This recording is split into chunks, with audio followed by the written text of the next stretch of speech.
विधानसभा निवडणुकीच्या प्रचारात कापूस आणि सोयाबीनच्या दराचा मुद्दा पेटलेला असतानाच केंद्र सरकारने काल 15% ओलावा असलेल्या सोयाबीनची ही खरेदी हमी भावाने करण्याचा निर्णय घेतला असल्याची माहिती केंद्रीय कृषी मंत्री शिवराज सिंग चौहान यांनी दिली आहे। याबाबतचा आदेश देखील जारी करण्यात आलाय।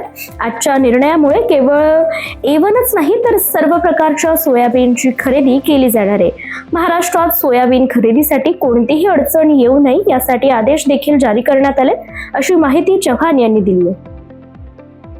आपल्या शेतात असलेल्या मालाची माहिती सरकारला कळावी याकरिता शासनाने ई पीक पाहणी प्रणाली सुरू केली असून या प्रणालीला जिल्ह्यातील शेतकऱ्यांनी भरघोस प्रतिसाद दिलाय।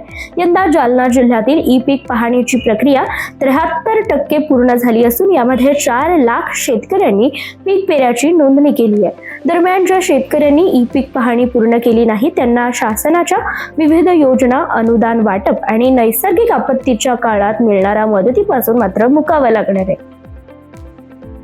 परभणी कृषी उत्पन्न बाजार समितीच्या टीएमसी मार्केट यार्डावर आजपासून जाहीर लिलावाद्वारे खासगी कापूस खरेदीस सुरुवात होणार असल्याची माहिती बाजार समितीचे सचिव संजय तळणीकर यांनी दिली आहे। कापसाला जास्तीत जास्त बाजारभाव मिळेल यासाठी शेतकऱ्यांनी खासगी व्यापाऱ्यांना जाहीर लिलावाद्वारे कापूस विक्रीसाठी बाजार समितीच्या टीएमसी मार्केट यार्डात आणावं असं आवाहन बाजार समितीचे सभापती पंढरीनाथ खुले, उपसभापती अजय चव्हाण, सर्व संचालक मंडळ तसंच सचिव संजय तळणीकर यांनी केलंय।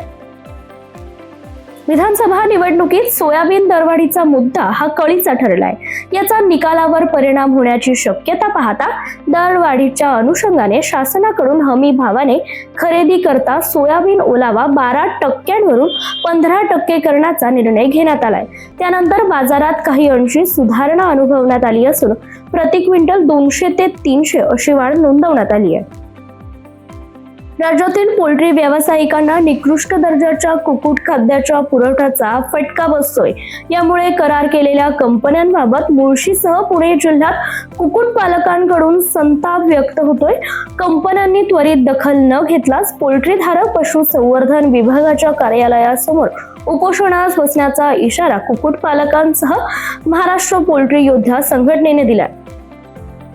अंबाडा परिसरात अनेक शेतकरी हिरव्या मिरचीची उत्पादनं घेतात।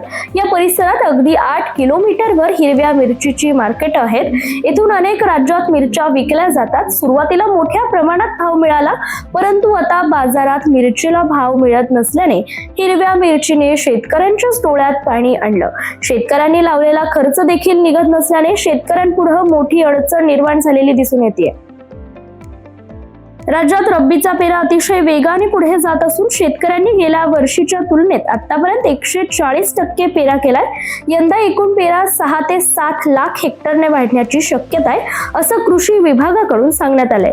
राज्यात गेल्या काही दिवसांपासून ढगाळ वातावरण असल्यामुळे मृदा आर्द्रता टिकून राहण्यास मदत होते। त्यामुळेच यंदा रब्बीचा पेरा वाढणार आहे। राज्यात सरासरी 54 लाख हेक्टर रब्बीची पिकं घेतली जातात। चालू रब्बी हंगामात पेरा वाढून 60 लाख हेक्टर जाऊ शकतो असा अंदाज कृषी विभागाचा आहे।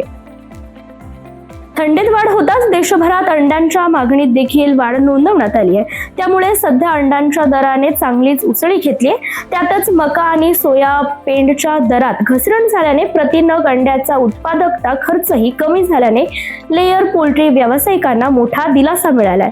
सण उत्सवाच्या कालावधीत अंडी मागणीत घट होत असते असा अनुभव आहे, परंतु यंदा मात्र अशी परिस्थिती उद्भवली नाही। यावेळी प्रति शेकडो अंड्यांचा दर 500 रुपयांच्या पुढेच होतं। आता थंडीला सुरुवात झाल्यानंतर पुन्हा दरात सुधारणा अनुभवली जाते।